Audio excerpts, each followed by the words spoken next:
الحمد لله نحمده ونستعينه ونستغفره ونؤمن به ونتوكل عليه ونعوذ بالله من شرور أنفسنا ومن سيئات أعمالنا من يهده الله فلا مضل له ومن يضلله فلا هادي له وأشهد أن لا إله إلا الله وحده لا شريك له ونشهد أن سيدنا وسندنا ونبينا ومولانا محمدا عبده ورسوله صلى الله تعالى عليه وعلى آله وأصحابه وبارك وسلم تسليما كثيرا أما بعد فأعوذ بالله من الشيطان الرجيم بسم الله الرحمن الرحيم وجوه يومئذ ناعمة لسعيها راضية في جنة عالية لا تسمع فيها لاغية فيها عين جارية فيها سرر مرفوعة وأكواب موضوعة ونمارق مصفوفة وزرابي مبثوثة أفلا ينظرون إلى الإبل كيف خلقت وإلى السماء كيف رفعت وإلى الجبال كيف نصبت وإلى الأرض كيف سطحت فذكر إنما أنت مذكر لست عليهم بمسيطر إلا من تولى وكفر فيعذبه الله العذاب الأكبر إن إلينا إيابهم ثم إن علينا حسابهم آمنت بالله صدق الله مولانا العظيم وصدق رسوله النبي الكريم ونحن على ذلك من الشاهدين والشاكرين والحمد لله رب العالمين. بزرگان محترم اور برادران عزیز، السلام علیکم ورحمۃ اللہ وبرکاتہ. یہ سورہ فجر کی سورہ غاشیہ کی آیات ہیں جو میں نے آپ کے سامنے تلاوت کی ہیں. اس کی مختصر تشریح پچھلے جمعہ میں عرض کی تھی اور یہ میں نے بتایا تھا کہ اس صورت میں اللہ تبارک و تعالی نے جہنم اور جنت کے مناظر بیان فرمائے ہیں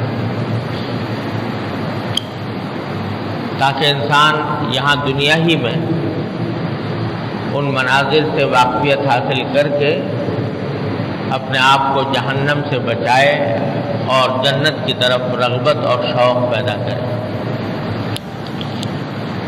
تو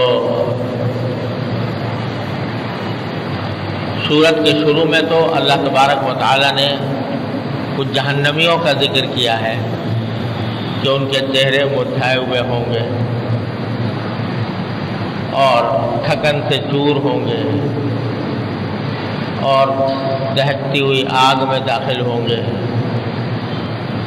اور ان کو کھانے کی کوئی اور چیز نہیں ان کے لیے میسر ہوگی سوائے کانٹے دار جھاڑیوں کے، جن سے نہ ان کو ان کے وزن میں کوئی اضافہ ہوگا، نہ کوئی تقویت حاصل ہوگی اور نہ اس سے بھوک مٹے گی.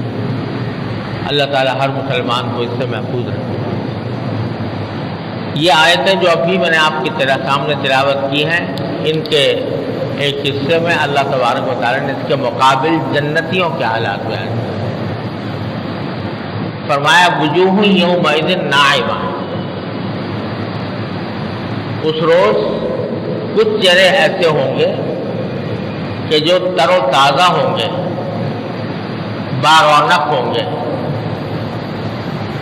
ان کے اوپر اللہ تبارک و تعالیٰ کی دی ہوئی نعمتوں کی مسرت ان سے پھوٹی پڑ رہی ہوگی۔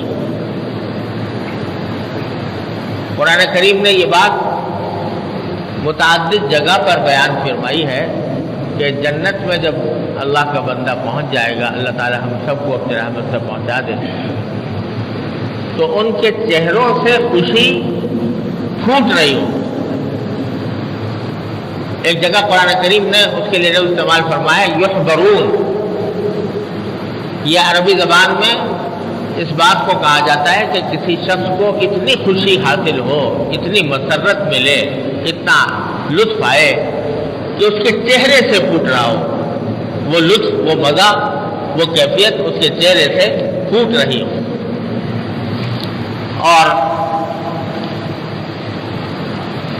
ایک اور جگہ فرمایا کہ وہ تعریف فی وجوہہم نظرۃ النعیم، جنتیوں کے چہروں پر تم نعمت کی شادابی پہچان لو، یعنی دور سے پتہ چل جائے گا کہ یہ آدمی بڑے عیش و آرام میں ہے، بڑی مسرت میں ہے، بڑی راحت میں ہے، اس کے چہرے ہی سے وہ چیزیں ابل رہی ہوں۔ تو حقیقی مسرت تو اللہ تبارک و تعالیٰ اپنے رحمت سے ہمیں عطا فرمائے تو وہ جنت ہی کی مسرت ہے۔ دنیا کے اندر جتنی بھی نعمتیں انسان کو میسر آتی ہیں، جو کوئی لطف کی کوئی مزہ آتا ہے، کوئی لطف آتا ہے، کوئی راحت ملتی ہے، یہاں وہ راحت کامل ہوتی ہی نہیں، کامل نہیں ہوتی کوئی راحت، کیونکہ ہر راحت کے ساتھ کسی نہ کسی اندیشے کا کانٹا چبھا ہوتا ہے۔ آدمی فرض کرو کھانا کھا رہا ہے اور بڑا لذیذ کھانا ہے، مزہ بھی آ رہا ہے، لذت تو مل رہی ہے، لیکن ساتھ ہی شعوری یا غیر شعوری طور پر انسان کے دل میں یہ اندیشہ ہوتا ہے کہ زیادہ کھا لوں گا تو کہیں بدہضمی نہ ہو جائے اور پیٹ خراب نہ ہو جائے۔ یہ اندیشہ اندر چھپا ہوا ہے، اس اندیشے کے چھپا ہونے کی وجہ سے اس کی لذت کامل نہیں ہوتی، اس کی راحت کامل نہیں ہوتی۔ اللہ تبارک و تعالیٰ نے جنت میں دوسرے یہ کہ اس راحت میں جو انسان لذت حاصل کر رہا ہے، کھانے کی لذت حاصل کر رہا ہے، تو یہ بھی ایک بات طے ہے کہ ایک لمحے کے ایک حد پہ جانے کے بعد وہی چیز جس کی طرف اتنی رغبت ہو رہی تھی اب اسے نفرت ہونے لگی، زیادہ کھا لیا تو اس سے رغبت کے بجائے اب نفرت ہونے لگی۔ نتیجہ یہ کہ یہاں کوئی بھی راحت، کوئی مزہ کامل نہیں، اور اللہ تبارک و تعالیٰ جو وہاں پر نعمتیں عطا فرمائیں گے اس میں کوئی کھٹکا نہیں۔ ایک عجیب بات جو قرآن کریم نے بار بار ذکر کی ہے وہ یہ ہے کہ جنت والوں کو لا خوف علیہم ولا هم یحزنون، نہ ان کو خوف ہوگا آئندہ کا کہ یہ ہو جائے، یہ نہ ہو جائے، وہ نہ ہو جائے، کوئی خوف نہیں کسی بھی چیز کا، ولا هم یحزنون، نہ ان کو کوئی غم ہوگا۔ غم ہوتا ہے کسی ماضی کے واقعے کے اوپر کہ پہلے کوئی واقعہ ایسا آ گیا جس سے انسان غمزدہ ہو گیا، تو وہاں غم بھی نہیں کسی پچھلے واقعے کا، کیونکہ اگر دنیا میں تھوڑی بہت کوئی تکلیفیں اٹھائی بھی تھیں ان کا غم بھی ہوا تھا وہاں دنیا کے اندر، وہاں جا کر تو اس کا احساس ہی مٹ جائے گا۔ بعض روایات میں آتا ہے کہ اللہ تبارک و تعالیٰ کسی ایسے شخص کو لائیں گے کہ جس نے دنیا میں کبھی کوئی مزہ نہیں چکھا، مصیبتوں میں زندگی گزری، اس کو بلائیں گے اور فرشتوں سے کہیں گے کہ ذرا اس کو ایک چکر جنت کا لگا کے لے آؤ۔ وہ جنت کا چکر لگا کر لائیں گے، اس سے پوچھیں گے بھائی کیسی گزری، تو کہا جی میری ساری زندگی میری راحت و آرام میں گزری ہے، کوئی تکلیف نہیں، کوئی صدمہ نہیں، کوئی غم نہیں، آرام سے گزرا۔ تو جو غم دنیا کے اندر اٹھائے تھے یا جو تکلیفیں یہاں پر صحیح تھیں، جنت میں جا کر ان کا احساس ہی مٹ جائے گا، لا یحزنون، کوئی غم نہیں ہوگا۔ اور دوسری چیز کہ آئندہ کے لیے اندیشہ ہوتا ہے۔ کوئی انسان ایسا نہیں جس کو دنیا میں کوئی نہ کوئی اندیشہ نہ لگا ہوا ہو، کوئی نہ کوئی اندیشہ لگا رہتا ہے۔ ملازمت کر رہا ہوں، ملازمت چھوٹ نہ جائے، یہ جو میں روزی حاصل ہو رہی ہے کہیں کسی طرح سے بند نہ ہو جائے، صحت مند ہوں کہیں بیمار نہ ہو جاؤں، وغیرہ وغیرہ۔ کوئی بھی انسان کسی اندیشے سے کبھی خالی نہیں ہوتا، لیکن وہاں اللہ تعالیٰ فرماتے ہیں کوئی اندیشہ نہیں، لا خوف علیہم، کوئی خوف نہیں۔ اب آرام سے رہو، نہ تم سے یہ نعمتیں چھینیں گی، نہ تمہیں موت آئے گی، نہ ان میں سے کوئی نعمت تمہارے لیے تکلیف کا باعث بنے گی۔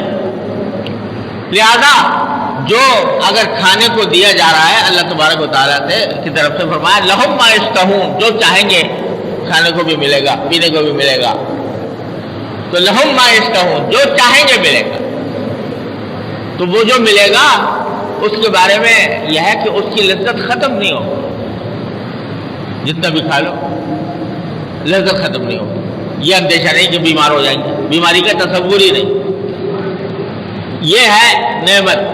تو جب وہ نعمتیں حاصل ہوں گی، ایسی نعمتیں جن میں نہ خوف ہے، نہ غم ہے، نہ کسی تکلیف کا کوئی کانٹا اس میں لگا ہوا ہے، وہ جب نعمت حاصل ہوں گی تو چہرے کھل اٹھیں گے، چہروں کے اندر، چہروں کے اوپر شادابی آ جائے گی، تر و تازہ چہرے ہوں گے، دیکھ کر آدمی پہچان لے گا کہ یہ شخص بڑی عیش و آرام میں ہے۔ تعرف فی وجوہہم نضرۃ النعیم، اس کو قرآن کے فرمایا وجوہ یومئذ ناعمہ، چہرے اس دن یعنی جنتیوں کے چہرے کیسے ہوں گے؟ ناعمہ، تر و تازہ، شاداب، نعمتوں سے، نعمتوں کی مسرت سے بھرپور، ایسے نعمت، ایسے چہرے ہوں۔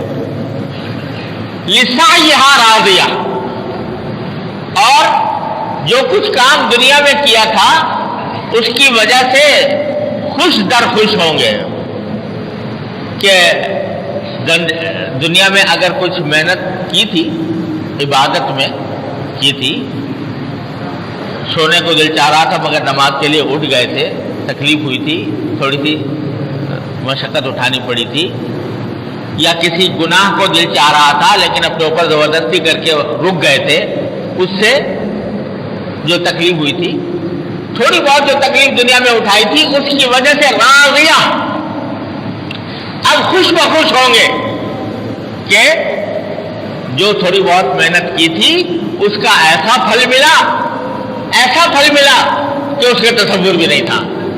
لسعیہا راضیہ، اپنے کاموں میں، اپنے کاموں کی وجہ سے خوش ہوں گے۔ اور خوش ہونے کی جگہ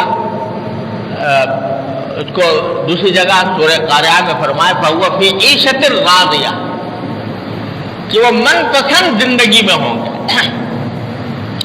یعنی ہر وہ چیز جو پسند ہو وہ ملے گی، اور اس میں کوئی بھی کھٹک نہیں ہوگی۔ صحیح بخاری میں حدیث آتی ہے کہ ایک مرتبہ نبی کریم صلی اللہ علیہ وسلم صحابہ کرام کے سامنے جنت کا ذکر فرما رہے تھے، اور اس میں آپ نے ذکر فرمایا کہ جو چاہے گا انسان، جو نعمت بھی چاہے گا اس کو ملے گی۔ تو پھر آپ نے ایک واقعہ سنایا کہ جنت میں ایک آدمی جائے گا جو کسان ہوگا، کاشتکاری کرتا، تو جب وہاں پہنچے گا اللہ میاں ساری نعمتیں اس کو دیں گے، کھانے کی، پینے کی، آرام دہ گھر وغیرہ وغیرہ وغیرہ، تو بعد میں کہے گا اللہ میاں سے کہ یا اللہ میرا تو دل چاہ رہا ہے کہ میں کھیتی اگاؤں۔ دنیا میں کھیتی کیا کرتا تھا، کھیت اگاتا تھا، تو وہاں پر ابھی جا کے تمنا کرے گا کہ میرا دل چاہ رہا ہے کہ کھیتی اگاؤں. تو اللہ تعالیٰ کہیں گے خدا کے بندے جتنی نعمتیں تجھے دے رکھی ہیں پھر بھی تجھے کھیتی اگانے کی ضرورت ہے. تو مگر وہ کیا کہ جی وہ کیا کروں دل چاہ رہا ہے. کہا کہ اچھا چل یہ بیج ڈال زمین کے اندر اور کھیتی ہوگا. تو وہ بیج ڈالے گا زمین میں اور زمین میں بیج ڈالتے ہی وہ کھیتی اگنی شروع ہو جائے گی اور تھوڑی دیر کے اندر دیکھتے دیکھتے وہ بڑی ہو جائے گی, دیکھتے دیکھتے پک جائے گی اور اس کے اندر سب جو کچھ وہ پیدا ہوا کرتا ہے وہ سب پیدا ہو جائے گا اور اس کو کٹائی کا بھی وقت اس کا فوراً آ جائے گا. تو اللہ تعالیٰ فرمائیں گے لے یہ کھیتی بھی لے لے اور فرمائیں گے کہ اے آدم کے بیٹے تیرا پیٹ کسی اور چیز سے نہیں بھر سکتا. تو اللہ تبارک و تعالیٰ جو چاہے گا بندہ وہ ملے گا اس کو. تو لسعیھا راضیہ اپنی جو کوشش دنیا میں کی تھی اس کی بنا پر راضی ہوگا, خوش بخوش ہوگا. فی جنت عالیہ اور ایک عالیشان باغ میں ہوگا. یہاں اتنی بات بتائیے کہ وہ باغ جس کے اندر ہوگا یعنی جنت کے بعد لفظی معنی باغ کے ہوتے ہیں. تو جنت کے باغ میں ہوگا وہ عالیہ یعنی وہ بلند ہوگا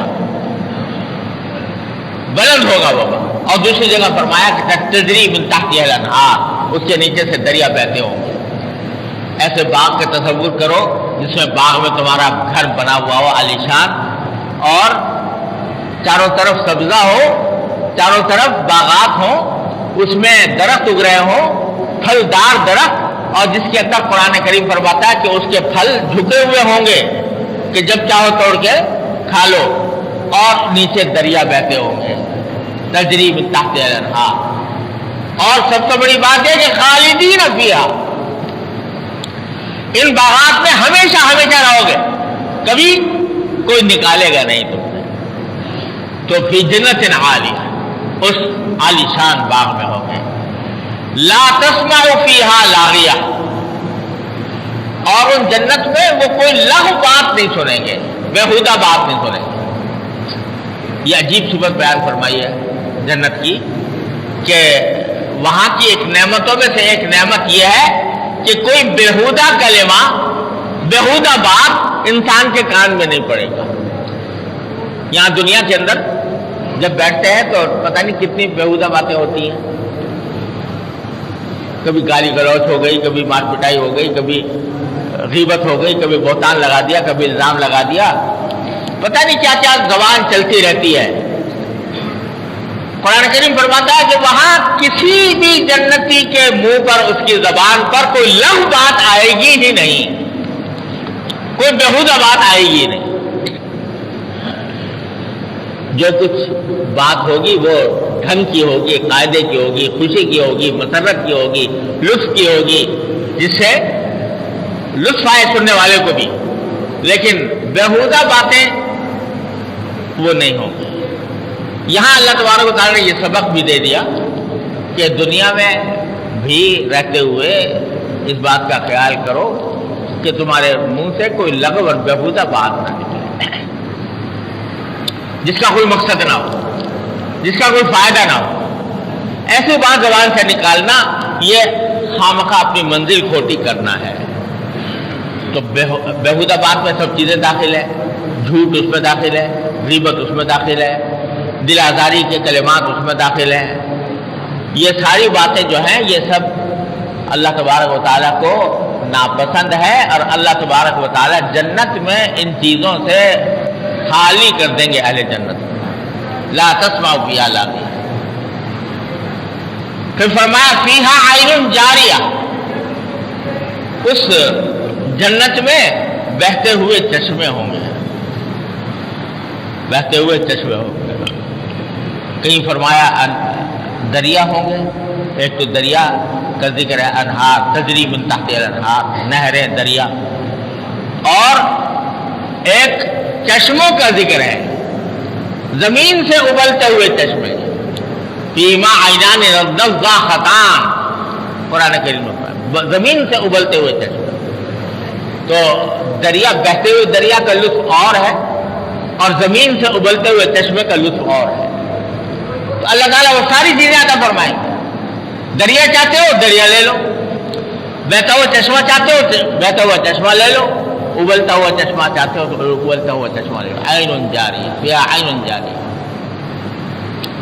فیہا سرر مرفوعہ، اور اس میں اونچی اونچی نشستیں ہوں گی، اونچی اونچی نشستیں ہوں گی. یعنی بتلایا جا رہا ہے کہ ایسی جگہ جب نشست اونچی جگہ ہوتی ہے تو منظر سارا سامنے ہوتا ہے. اگر نشست نیچے ہو تو منظر تھوڑی دیر تک کا نظر آئے گا، اس سے پیچھے کا نظر نہیں آئے گا. لیکن وہاں کی جو نشستیں ہیں وہ بلند ہیں اس معنی میں کہ جب بیٹھے گا تو آدمی کیا پورے جنت کا نظارہ اس کے سامنے ہوگا. فیہا سرر مرفوعہ واکواب موضوعہ، اور گلاس پیالے وہ سامنے طریقے سے سلیقے سے رکھے ہوں گے. یعنی اگر پانی پینے کی ضرورت پیش آئی ہے تو گلاس تلاش کرنے کی ضرورت نہیں ہے، بلکہ وہیں اپنے سامنے ہر ایک آدمی کے سامنے وہ گلاس رکھا ہوا ہے، وہ اگر چاہے تو اٹھا کر پی لے. اکواب موضوعہ. اور یہیں سے حضرات مفسرین نے فرمایا، یہ جو قرآن کریم میں فرمایا کہ پیالے سامنے رکھے ہوں گے یا گلاس سامنے رکھے ہوں گے، تو اس سے یہ سبق دیا کہ جو استعمال کی چیزیں ہوتی ہیں ان کو قرینے سے رکھنا یہ دین کا تقاضا ہے کہ سلیقے سے رکھا جائے. یہ بھی ہو سکتا ہے نا کہ الٹپ گلاس کہیں رکھے ہوئے ہیں اور جاؤ جا کے وہاں سے ڈھونڈتے رہو نکالتے رہو. نہیں، قرآن کہتا ہے کہ اکواب موضوع آسان میں رکھے ہوں گے. تو بتایا جا رہا ہے کہ دنیا کے اندر بھی آدمی کو یہ چاہیے کہ جو مشترک استعمال کی چیزیں ہوتی ہیں ان کی جو جگہ مقرر ہے اسی جگہ پر اس کو رکھا جائے تاکہ دوسرے آدمی کو تلاش کرنے کی دشواری نہ ہو. یہ بہت اس معاملے میں غفلت ہوتی ہے، لوگ اس کا خیال نہیں کرتے. جو مشترک استعمال کی چیز ہے وہ ایک جگہ رکھی ہوئی ہے، کوئی آیا اس نے اٹھایا استعمال کیا اور کسی دوسری جگہ لے جا کے رکھ دی. اب دوسرا آدمی جب آ کے تلاش کرے گا اس کو جگہ پر نہیں ملے گی. یہ آپ نے تکلیف پہنچا دی آنے والے کو. لوگ سمجھتے نہیں ہیں کہ یہ کوئی گناہ ہے. یاد رکھیے یہ گناہ ہے. کیوں؟ اس لیے کہ کسی بھی دوسرے شخص کو بلا وجہ تکلیف پہنچانا یہ گناہ ہے، گناہ کبیرہ. ایذائے مسلم گناہ کبیرہ ہے. اب ایک چیز جہاں رکھنی تھی وہاں نہیں رکھی گئی بلکہ بے جگہ اٹھا کے رکھ دی، اور اس کے نتیجے میں دوسرا آدمی جو آیا اس کا وقت اس کا ضائع ہوا، پریشانی اس کو لاحق ہوئی، تلاش کرنے کی ضرورت اس کو اٹھانی پڑی اور بعض اوقات پھر بھی نہیں ملی. تو اس ساری تکلیف کا گناہ اس شخص کے سر ہے جس نے وہ چیز اٹھا کر اپنی جگہ سے بے جگہ رکھ دی ہے. یہ معاشرت کے آداب ہیں جو قرآن کریم نے بھی سکھائے ہیں، نبی کریم صلی اللہ علیہ وسلم نے بھی اس کی تعلیم دی ہے. دین کا حصہ ہے یہ.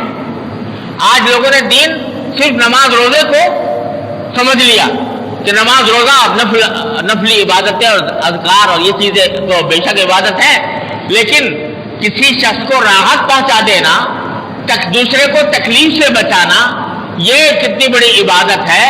اور اس کے اوپر اللہ تبارک و تعالیٰ نے یہ اسلام کا شعار قرار دیا. المسلم من سلم المسلمون من لسانہ و یدہ. مسلمان وہ ہے جس کے زبان سے اور اس کے ہاتھ سے دوسرے لوگ محفوظ رہیں.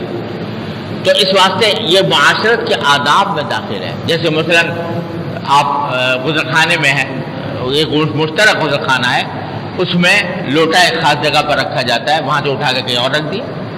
صابن کسی خاص جگہ رکھا جاتا ہے، وہاں سے اٹھا کے رکھ دیا. تولیہ کہیں اٹھا کر بے جگہ پھینک دیا. تو اس سے یہ گناہ ہے. یہ یعنی صرف یہی بات نہیں کہ بد اخلاقی ہے، گناہ ہے یہ. اس واسطے کہ دوسرے آدمی کو تکلیف ہوگی، اس تکلیف پہنچانے کا گناہ ہوگا. تو قرآن کہتا ہے کہ موضوع جگہ پر رکھے ہوئے ملیں گے، ہر چیز جگہ پر رکھی ہوئی ملے گی. وَنَمَارِقُ مَصْفُوفَةٌ، اور تکیے سب بسب کر کے قطار اندر قطار رکھے ہوں گے. تکیے سب بسب کر کے رکھے ہوں گے. یہاں بھی تعلیم دی گئی کہ جب کوئی چیز رکھنی ہو تو اس کو سلیقے سے رکھا جائے. وہ تو یہ بھی سکتا تھا کہ وہی پڑے ہوئے ہے الٹپ، لیکن قرآن کہتا ہے نمارق و مطلوبہ. دیکھو اللہ تبارک و تعالیٰ نے قدم قدم پر ہم کو نظم اور ضبط کی تعلیم دی ہے. اب دیکھو ابھی نماز کے لیے ہم کھڑے ہوں گے تو کتنی تاکید فرمائی گئی ہے اس بات کی کہ صفوں کو سیدھا رکھو، مونڈے سے مونڈا ملنا چاہیے، ٹکرے سے ٹکرا ملنا چاہیے، ایک ساتھ کھڑے. وہ تو یہ بھی سکتا تھا کہ بھیڑ جمع ہو گئی اور سب نے مل کے پڑھ لی نماز، لیکن رسول کریم صلی اللہ علیہ وسلم نے تلقین فرمائی کہ لَتُصَبُّهُنَّ صُبُورَكُمْ أَوْ لَيُخَالِفَنَّ اللَّهُ بَيْنَ وُجُوهِكُمْ.